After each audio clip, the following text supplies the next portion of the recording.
bu İslamofobiya, ateizm, bu agnostikizm çox yayılır. Deyirlər ki, nə Allahın varlığında dəlil yoxdur, Allahın yoxluğuna da dəlil yoxdur. Ona görə biz agnostik hər an dəyişə bilərik də, inana da bilərik, inanmaya da bilərik. Onun nə demək olar? Məsələn, necə iman gətirmişsən Allaha? İnsan necə tövhid olmalıdır? İlk növbədə Allaha iman gətirmək lazımdır, ixlaslı, yəni içdən. Heç nə ona şərik qoşmamaq lazımdır öncə və sonra onun rəsuluna iman gətirmək lazımdır. Ona endirilən kitablara, mələklərə. Yəni bu baxımdan biz bunu dəyərlərini bilmək lazımdır. Yəni. Bu Allaha necə şirk qoşurlar? Məsələn, necə olur ki, bir insan imanı olmur, Allaha iman gətirmir? Necə şirk qoşurlar? Ətraflı budur ki, yəni insanlarda iman olması lazımdır. İman zəifliyindəndir.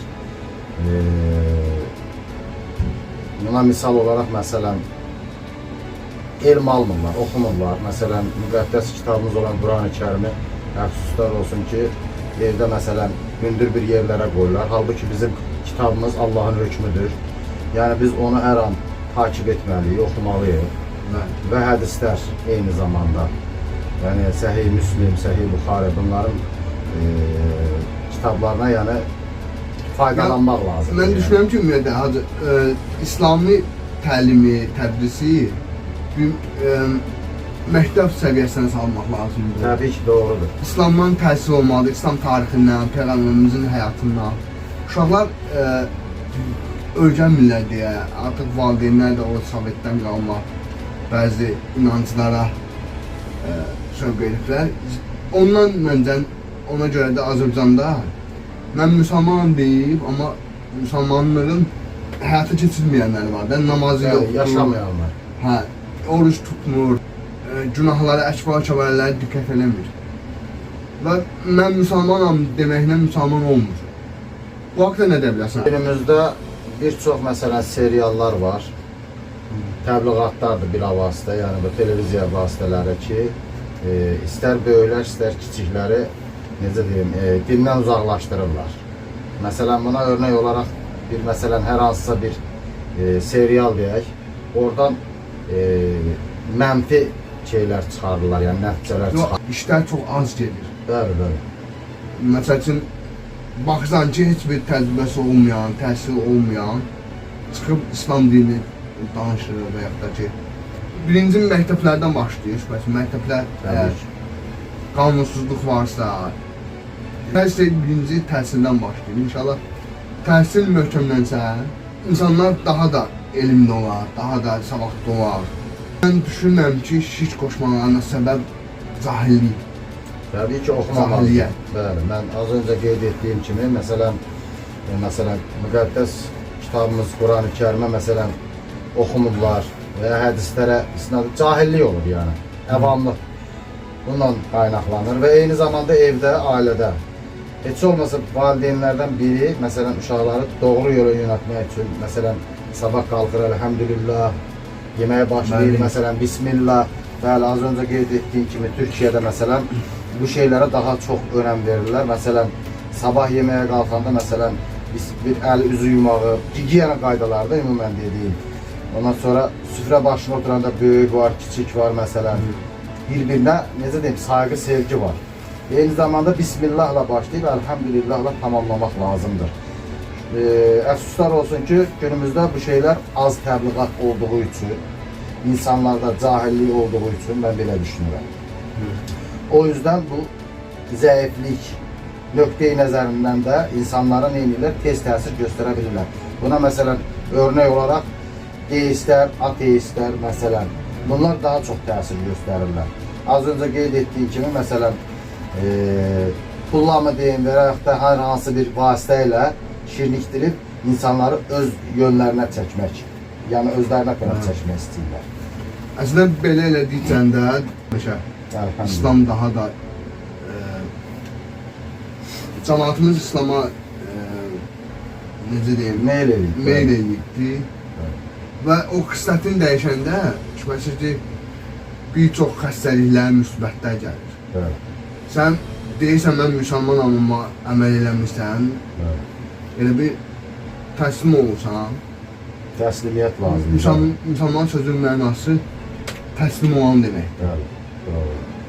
Və deyirsən, mən müsəlmanam, demək ki, sən təslim olmursan. Amma sonra bir sənə tapanca göstərər, sən deyirsən təsliməm, amma silaha ələ atmağa çalışırsan və yaxud da ki, sənə deyirlər şərab içmə, şərab içsən, o tətikdən gündə açılır, sənin mədəndə problem olursa, böyrəyində problem olursa, hardan günah eləyirsənsə, oradan tətik açılıbsa, demək ki, etdiyin xəta və günahlar var. Bax ki, məsələn, sual verirlər, niyə Avropada cin yoxdur? Çünki o müsəlman deyil. Bəli. Şeytanın işi, cinlərin işi, müsəlmanlar hərəkət edir. Hansı müsəlmanlar? Azdırmaq. Cahiliyyət. Bəli. Şeytanın ən böyük hökmü cahiliyyət üzərindədir. Qələbəsi də cahiliyyət üzərindədir. Yəni biz o dediyimiz kimi, biz müsəlmanlıq deyib oxumayanda, ən azından həftədə bir dəfə Quran oxumaq lazımdır. Namaz, ibadət eləmək lazımdır. Cümələrdə qalmamaq lazımdır. Və bunları eləmirik, sonra biz müsəlmanlıq deyəndə, yəni təslim olan xəta törədir. İman zəifliyinə gətirir, çıxarır, elədir. Və Azərbaycanda dünya statistikalarına görə bunu mən 4 dəfə eşitmişəm və oxumuşam. 3-cü yerdədir infaq. Bunu izah eləmək istəyirəm ki, öz düşüncə tərzindən ki, Allah-u Teala qəlbləri qaralar deyə onların. Və elmi araşdırmaya görə infaqın səbəbi qara bir maddədir. O ya yağlardan alınır, tıxanıqdır. Ürəkdə tıxanıq infaqın səbəbi olur. O həmin qara maddə, o həmin o qaradır ki, biz müsəlmanlıq deyib əməl eləmirlər və Allaha şirk qoşurlar, qəlbləri qaralır və infaq. Öz nəfsimizə uyğun deyil. Yalnız ruhumuzla Quranı oxumalıyıq. Məsələn, sən Quranın nəfsini açsan, baxarsan ki, şeydir, hurilərdən danışır. Tam fərqli şeylər arası. Amma sən düşünsən ki, orada təfəttür baxımından yaratmamışsan. Desən ki, huri demək ki, mənim xidmətçim olacaq. Demək ki, elə bir gözəl xidmətçim olacaq ki, mən şükür edəcəm ki, dünyada nə yaşadım və yaxşı yaşadım ki, bu Allahın verdiyi vəd gözəl imiş, yaxşı imiş, onu anlamaq üçün. Yoxsa sən ömrünü şəhvətlə keçirtmirsən, içki içmirsən, orada sənə şərab haramdır və başqa ayəli deyəcək ki, ırmaqlar axacaq və o şərab ırmaqlardır deyə. O tam fərqlidir yəni. Hə, elə dünyada içirəm də cavab verirlər. Amma bilməlisən ki, o içirsən, məsəl üçün, ailən dağılır, başını ağrıyır. Bəli, amillər var. İşsiz qalırsan, ömrün boşuna gedir. Bu nəfsi istəkləridir də, təbii. Burada sənin bir ləzzətin, biraz başın fırlanmağı və salam. O qədər. Deyir, o nə ləzzətdir ki, axırı əziyyətdir. O nə ləzzətdir ki, öncəsi əziyyət, axırı ləzzət. O sonda xoşbəxtliyə çatan, çox əbədi olur, dünyada deyilən. Hər şey əziyyətlə başlayır. Doğrudur. Bir usta da siftəsinə baxanda ki, o əziyyətlə. Uğur qazananlardan çoxsu yetimxanada böyüyən uşaqlar. Doğrudur. Məsələn, bu günlərdə xalq artistlərimiz var, müəllimlərimiz var, qazilərimiz var, nə qədər. Nə qədər qazilərimiz var, vətəni qoyub. Allah razı olsun. Allah şəhidlərə də Allah'a salam olsun. Allah şəhidlərimizə rəhmət eləsin, ailələrində səbir versin. Qazilərimizə də acil şəfa versin. O bəzən şəfa necə daha ayaq gedir. Şəfa tək o deyil ki, sağlamlığı. Yəni sən rahatlığa qovuşdan, ayağın yoxdur, amma elə bir şeylərsə, gözəl protezlər düzəltsələr, məsəl üçün, o bəlkə də elə bir rahatlığa, elə bir şəfa verəcək ki, səni rahatlığa çatdıracaq. Ayağın olmadığını hiss etdirməyəcəksən. Ona görə, hətta ayağı olmayanları da, artıq gec olanlara da Allahdan rəhmət, şəfa diləmək lazım. Rəhmət dünyada da lazım. Rəhmət Allahın 99 sifətlərindən biridir, isimlərindən biridir. Mərhəmətli olmaq. Doğrudur. Bəzən deyirlər ateistlər. Onların tanıdığı Allahı mən də tanımıram. Onların yəni göstərdiyi Allahı mən tanımıram. Onların gözündə Allah ədalətsizdir, Allah təkə-təkə günahları bağışlayan deyil. Allah cəzalandırandır. Allah onların gözündə olan Allah, mən də tanımıram Allah. Mən bildiyim Allah çox ədalətlidir. Bəli, rəhimli və mərhəmətlidir, bəli. Çox rəhimlidir, mərhəmətlidir. Bəli. Və bunu mən görürəm. Təbii ki. Həqiqətən görürəm. Çünki bəzən siz düşünürsünüz ki, suallar verirlər ki, o uşağın günahı nə idi? Körpə yaşında dünyasını dəyişdi. Bəli. Bəlkə də ata-anasına rəhmətdir. Təbii ki, bəli. Sən bilmədiyin elə bir axırı öncədən soruşmaq deməkdir. Doğru. Niyə öldü? Öngörmüşdür, olmaz bəli. Bəlkə də bir nəfərin ölümü 20, 30, 40, 50 nəfərin yaşamasına Kurtuluşudur, səbəb bəli. olur. Doğru. Və Allah Taala bunu göstərən eyni zamanda valideynləri rəhmə salır. Eyni zamanda rəhmət edir. Eyni zamanda düşünməyinə vadar edir. Və qəlbin mərhəmətlə dolub Allahı şükr etməyinə vəsilə yaradır. Amma sən də deyirsən ki, və bir çox açıqlaması olmayan suallara orada dirəşib, orada üsyan edirsən. Və üsyan eləyəndə də Allahın verdiyi həyata narahatçılıq eləyib, hər bir aldığın nəfəsdə problem olur.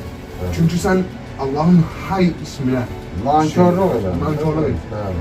Ona görə Allahın verdiyi həyatı, aldığı həyatı sorğulamaq olmaz. Olmaz təbii ki. Sorğulama olmaz. Evet. Olsun ki, bu günümüzdə gənclərdə telefonla məhv edirlər. Bilirsən də, hər halda xəbərin var. Telefonlar bilavasitə düşməndir. Nə üçün? Çünki orada bir sürü, yəni bir çox şeylər var. Məsələn, nə? Məsələn, TikTok deyə bir şeylər var. Telefondan bəhs edirəm də, hər halda anlayırsan. Instagram var, bir sürü şeylər. Normal bir şeylər var, demirəm yoxdur, amma anormal şeylər daha çoxdur. Təəssüflər olsun. Uşaqlara da bilavasitə təsir edir. Mən yanaşmanı başqa cür təxsi fikrimdir. Nə olacaq bu qədər inkişaf olmalı?